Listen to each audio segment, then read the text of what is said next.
Alors que le tonnerre grondait et que la pluie tombait à torrents, un coup frappé résonna au portail du palais. Le garde ouvrit la porte pour trouver une jeune femme, couverte de boue, trempée et grelottante. Elle avait l'air épuisée et semblait avoir voyagé de très loin. Bienvenue sur ma chaîne. Je suis ravie de vous avoir ici. N'oubliez pas d'aimer, de vous abonner et de partager. Il était une fois, dans le vibrant royaume de Nank entouré de savanes, de majestueux baobabs et de rivières cristallines, vivait un roi sage et juste nommé Igwe Afamfuna. Le roi Igwe Afamfuna était marié à la charmante reine Dalaku, affectueusement appelée Ndali. Ensemble, ils avaient un fils, le prince Nandi. Le prince Nandi était connu dans tout le royaume pour son courage et sa bonté. Quelques mois avant son 26e anniversaire, son père commença à le presser de trouver une épouse convenable, une véritable princesse qui pourrait partager les responsabilités du royaume. Mais trouver une véritable royale se révéla plus difficile qu'il ne l'avait imaginé. Le prince Nandi ne rajeunissait pas, et les sujets royaux commençaient à se demander s'il y avait un problème avec le prince héritier. Était-il impuissant? Pouvait-il même engendrer un enfant? Ne voulait-il pas fonder une famille et laisser un héritage? Qui prendrait le trône après qu'il soit allé rejoindre les ancêtres? Le prince Nandi avait entendu les rumeurs et ses parents commençaient également à s'inquiéter pour lui. Et, bien que tout cela le perturbât, il était déterminé à ne pas se contenter de n'importe quelle femme. Les responsabilités royales étaient trop importantes pour être assumées avec n'importe qui. Il savait qu'il devait choisir avec sagesse.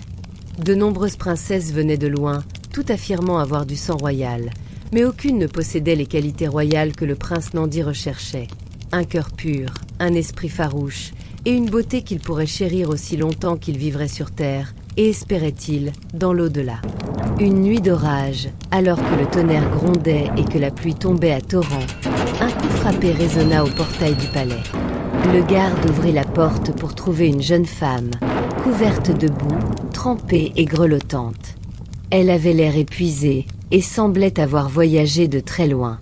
Malgré son apparence négligée, elle tenait la tête haute et se présenta comme la princesse Akuogo, une princesse du royaume lointain de Kumana, qui avait été séparée de son cortège lors de leur voyage. Le roi, toujours si attentionné et accueillant, lui offrit refuge. C'était le moins qu'il pouvait faire pour cette étrangère. La reine Dali, en revanche, se montra méfiante. Une vraie princesse, se moqua-t-elle, n'arriverait jamais dans un tel état. Puisqu'elle croyait que seule une véritable princesse pouvait supporter les épreuves de la royauté, la reine conçut un plan pour tester Akuogo.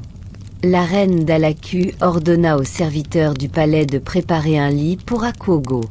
Mais sous des couches multiples de peau de mouton douce et de couverture, elle plaça une seule graine de baobab, réputée pour sa dureté et sa résilience.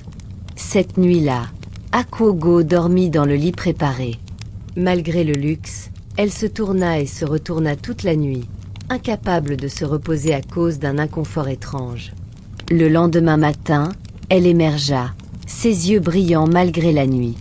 Lorsque la reine Dalaku lui demanda comment elle avait dormi, à la surprise générale, elle se plaignit d'une douleur terrible. « Pardonnez-moi, votre majesté, mais j'ai à peine dormi. » Le roi, inquiet, la questionna. Akuogo expliqua. « Bien que le lit semblait doux, j'ai ressenti une dureté en dessous qui a troublé mon sommeil. » La reine Dali fut stupéfaite. Seule une personne dotée de la sensibilité et de la grâce d'une véritable princesse aurait pu sentir la graine de baobab à travers les épaisses couches de drap et de couverture. Elle embrassa immédiatement Akuogo, reconnaissant sa nature royale. Les gens s'émerveillèrent de sa capacité à discerner l'inconfort malgré les apparences extérieures. Le prince Nandi était ravi. Il avait déjà été captivé par la beauté envoûtante d'Akuogo, et découvrir qu'elle était une véritable princesse fut une véritable bénédiction. Elle possédait toutes les qualités qu'il recherchait chez une épouse, et même des qualités dont il ignorait avoir besoin. Son chi l'avait en effet béni. Ils célébrèrent leurs fiançailles avec un grand festin, où les peuples de Nank et de Kumana dansèrent et chantèrent ensemble, unis dans la joie. Il y avait des plats et des boissons en abondance pour tout le monde. Le roi Afamefuna bénit leur union, et le prince Nandi et la princesse Akwogo se marièrent sous le magnifique ciel africain. Leur mariage fut une joyeuse célébration, remplie de musique vibrante. La princesse Akwogo, qui avait ressenti la simple graine, prouva qu'une véritable princesse ne possédait pas seulement du sang noble, mais aussi un cœur capable de percevoir le plus subtil des inconforts, une qualité bien plus précieuse chez une reine. Le prince Nandi gagna son cœur avec sa force, sa générosité et son amour sincère pour sa famille et le royaume de Nank.